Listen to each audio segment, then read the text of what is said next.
आशा राय और आप देख रहे हैं माई पीडीए समाचार। बिहार में कानून व्यवस्था को लेकर लंबे समय से सवाल उठते रहे हैं। चुनाव से पहले अपराधों में बढ़ोतरी ने सरकार की मुश्किलें बढ़ा दी थी। अब नई सरकार इसे बदलने की कोशिश कर रही है।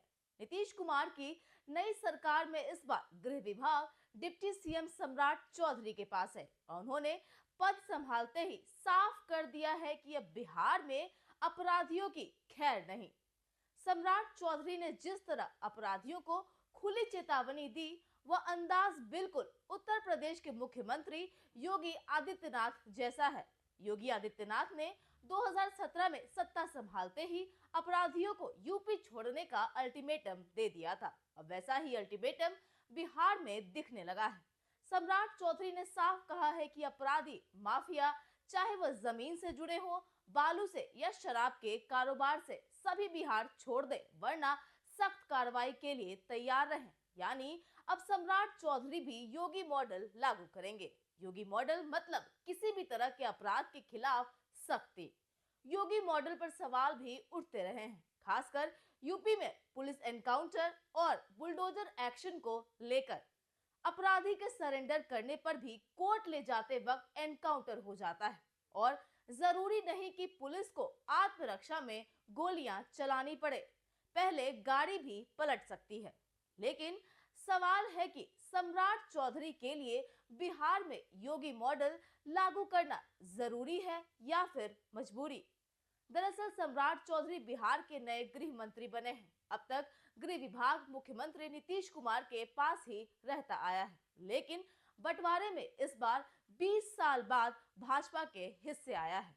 20 साल बाद नीतीश कुमार ने गृह विभाग छोड़ा और यह विभाग डिप्टी सीएम के पास पहुंचा, तो लोगों के मन में बड़ा सवाल उठा कि क्या अब बिहार में भी योगी मॉडल लागू होगा।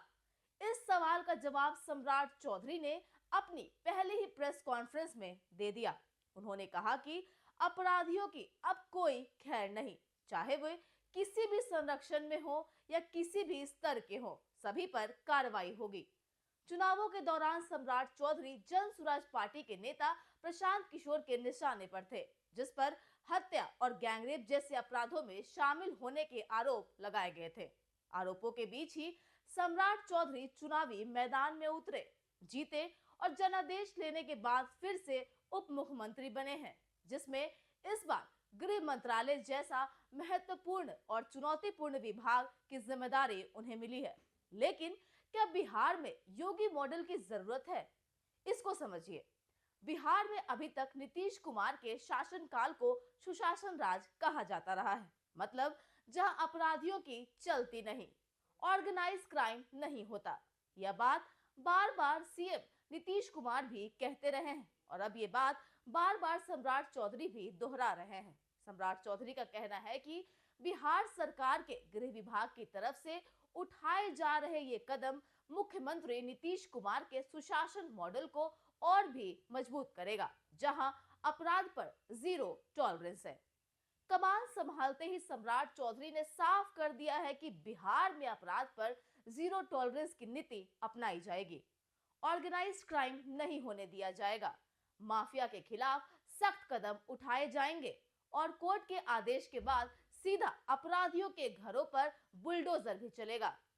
साथ ही बिहार के होम मिनिस्टर सम्राट चौधरी ने प्रेस कॉन्फ्रेंस में कहा है कि नीतीश कुमार के उसी सुशासन की विरासत को आगे बढ़ाने के लिए वे लड़कियों की सुरक्षा के लिए एंटी रोमियो स्क्वाड बना रहे हैं।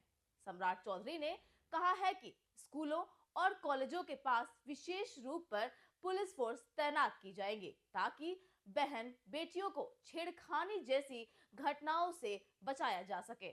इस कॉन्फ्रेंस में बिहार के नए गृह मंत्री का साफ संदेश था कि मंचलों को आइडेंटिफाई करो, पकड़ो और सजा दिलाओ। आपको याद होगा 2017 में यूपी का मुख्यमंत्री बनते ही योगी आदित्यनाथ ने एंटी रोमियो स्क्वाड की शुरुआत की थी। ये टीम भी यूपी के पुलिस वालों से ही बनाई गई थी, लिहाजा उनके एक्शन भी एनकाउंटर जैसे देखे जाने लगे। जाहिर है सम्राट चौधरी भी खुद को साबित करने के लिए योगी मॉडल के एंटी रोमियो टीम बनाने जा रहे हैं। ऐसे में देखना है कि बिहार में भी यूपी जैसा ही हाल तो नहीं होने वाला है। सम्राट चौधरी का विशेष रूप से यह रवैया उत्तर प्रदेश के योगी मॉडल जैसा दिख रहा है। साथ ही योगी मॉडल के तहत ही बिहार में भी अपराधियों के घरों और दूसरे ठिकानों पर बुलडोजर चलाने की तैयारी शुरू हो चुकी है। अब तक ऐसे 400 माफिया संभावित लिस्ट में शामिल किए जा चुके हैं। संपत्ति जब्त करने की प्रक्रिया भी शुरू की जा चुकी है। सिर्फ अदालती आदेश का इंतजार है। विश्लेषकों का कहना है कि सम्राट चौधरी के लिए यह कदम सिर्फ जरूरत नहीं बल्कि मजबूरी भी है। भाजपा को साबित करना है कि गृह विभाग का जिम्मा देना सही फैसला था। वहीं सम्राट चौधरी के सामने चुनौती है कि वह खुद को कानून और व्यवस्था के मोर्चे पर साबित करे।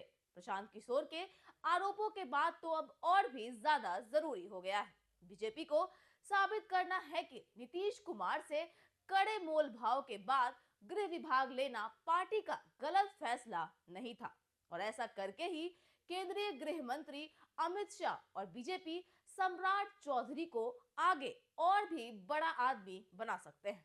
बिहार में योगी मॉडल करके बीजेपी सम्राट चौधरी को बड़ा आदमी बनाना चाहती है जो आगे चलकर नीतीश कुमार की जगह ले सके, सुशासन की विरासत को आगे बढ़ा सके। सम्राट चौधरी के कंधे पर बिहार के लॉ एंड ऑर्डर की पूरी जिम्मेदारी है। ऐसे में अब ये देखना दिलचस्प रहेगा कि वो योगी मॉडल के जरिए इसे सुधारते हैं या फिर नीतीश कुमार के मॉडल के जरिए इसे आगे बढ़ाते हैं, या फिर सम्राट चौधरी एक अपना अलग मॉडल लेकर आते हैं जिसमें थोड़ा नीतीश कुमार का भी मॉडल होगा, थोड़ा योगी आदित्यनाथ का भी यूपी मॉडल। फिलहाल इस रिपोर्ट में इतना ही। बिहार की ऐसी लेटेस्ट खबरों से अपडेट रहने के लिए आप देखते रहिए माई पीडीएस समाचार।